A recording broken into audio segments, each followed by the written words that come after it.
Assalamualaikum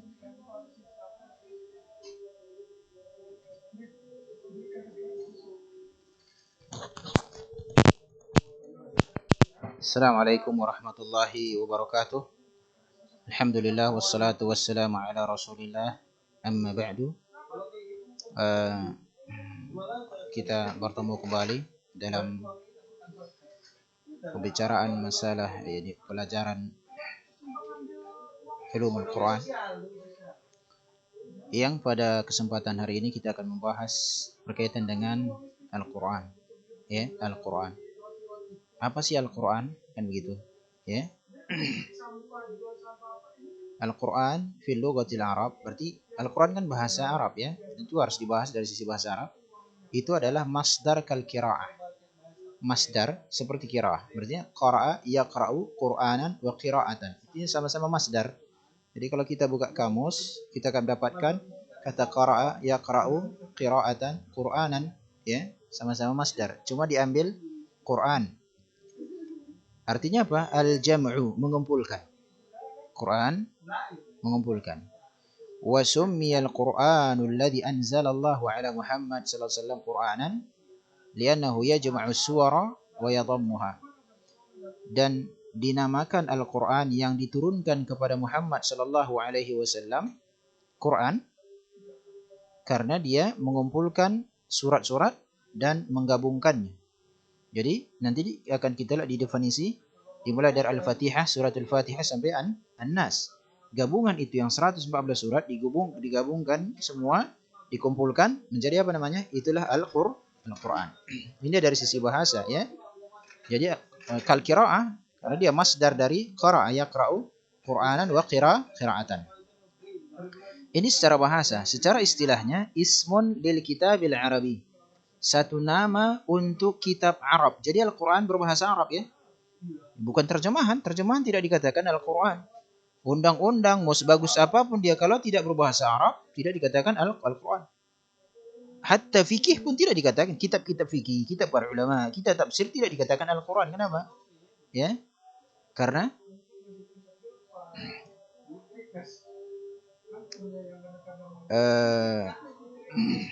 tidak mengumpulkan apa? Tidak mengumpulkan ini surat ya, surat-surat dalam Al-Quran kemudian digabungkan. Meskipun nanti misalnya ada yang berkaitan menyebutkan beberapa ayat, tetapi itu hanyalah sebuah syahid atau sebuah ayat yang diambil untuk keperluan mendukung teori yang ada di dalam atau mendukung disiplin ilmu yang ada di dalam. Kemudian ya talibat di sini katakan nama untuk kitab Arabi al-munazzal ala Muhammad SAW, yang diturunkan kepada Muhammad SAW. Jadi apabila tidak diturunkan kepada Rasulullah SAW, kepada nabi-nabi yang sebelumnya, tidak dikatakan apa? Tidak dikatakan Al-Quran. Wal maktubu fil masahib, dan tertulis di mushaf, lembaran-lembaran. Ya, jadi kalau kita ambil Al-Quran, maka nanti dikatakan Al-Quran itu adalah mushaf. Ya, dia tertulis di lembaran-lembaran. Al-mubtada bil basmalah fa suratil Fatihah, di mana dimulai dengan bismillah lalu surat Al-Fatihah, berarti yang pertama ini ya. Wal mukhtatam bi suratin Nas, dan ditutup dengan surat apa? Surat An-Nas. Itulah di Al-Quran. Jadi secara bahasa kita selesai, secara istilah sudah kita ambil juga. Kemudian yang berikutnya yang penting adalah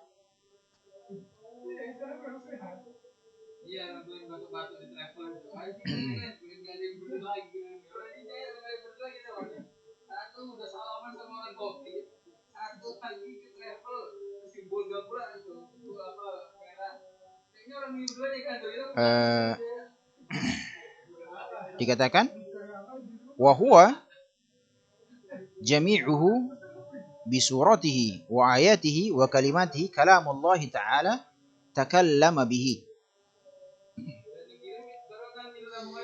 Wa huwa jami'u seluruhnya, jami'uhu seluruhnya dengan suratnya dan ayat-ayatnya ya. Begitu juga kata-katanya adalah kalam Allah Ta'ala. Jadi bukan makhluk ya, karena ada sebagian kelompok mengatakan Al-Quran adalah makhluk. Al-Quran adalah makhluk. takallama bihi, di mana Allah berbicara dengannya, wa asma'ahu li rasulihi Jibril alaihissalam. Kemudian Allah perdengarkan kepada utusannya dari kalangan malaikat, yaitu Jibril alaihissalam. Jadi seluruhnya, baik yang di surat, ya, ayat-ayatnya, kata-katanya di dalam Al-Quran, di dalam mushaf tersebut adalah apa? Kalam Allah, ucapan Allah, kalam Allah, bukan makhluk, ya, kalam Allah, ya, yang Allah berbicara dengannya, kemudian dia perdengarkan kepada Rasulnya, utusannya dari kalangan malaikat, yaitu Jibril alaihi salam. Kemudian ya taliban, fanazala bihi Jibrilu muballighan iyahu kama sami'ahu li Rasulillah Muhammad SAW.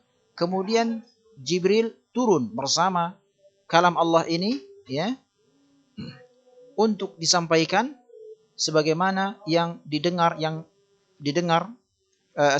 disampaikan sebagaimana yang Jibril dengar, ya, kepada siapa? Rasulullah sallallahu alaihi wasallam. Jadi tidak ada ditambah itu pun dikurangi. Apa yang Jibril dapatkan dari Allah, itulah yang disampaikan kepada Nabi kita yang mulia alaihi salatu wasalam. Oleh karena itu Allah Subhanahu wa taala berfirman, "Qul nazzalahu ruhul qudus." Katakanlah Al-Qur'an turun, diturunkan, yakni Ruhul Qudus min rabbika bil haqq, dari Rabbmu dengan kebenaran. Oleh karena itu apa yang terjadi, semua yang ada di dalam Al-Quran itu sifatnya bukan hanya sebuah, yakni sesuatu yang tidak ada faktanya, atau artinya adalah tidak terjadi. Karena apa yang ada di Al-Quran, yang di Al-Quran terjadi, sedang terjadi dan akan terjadi. Kalau dia sebuah kisah, mungkin telah terjadi, kisah-kisah para terdahulu untuk kita ambil ibrah darinya. Kemudian ada kemungkinan akan terjadi yang sepertinya bagi orang yang tidak memperhatikan apa? Al-ibrah. Kemudian yang berikutnya yang tidak kalah penting adalah faballaghahu Muhammad kama unzila alaih. Kemudian Rasulullah menyampaikan, ya, Al-Quran tersebut sebagaimana diturunkan kepada beliau, maka katama minhu harfan. Rasulullah tidak menutupi sedikit pun, tidak menutupi satu huruf pun. Menunjukkan apa? Taliban. Kalau ada ibadah yang tidak ada keterangannya dari Rasulullah, ini sama saja mengklaim Rasulullah menutupi sesuatu. Padahal seluruh ibadah harus ditegakkan padanya dalil. Dan dalil itu adalah Al-Quran dan atau hadis. Sudah?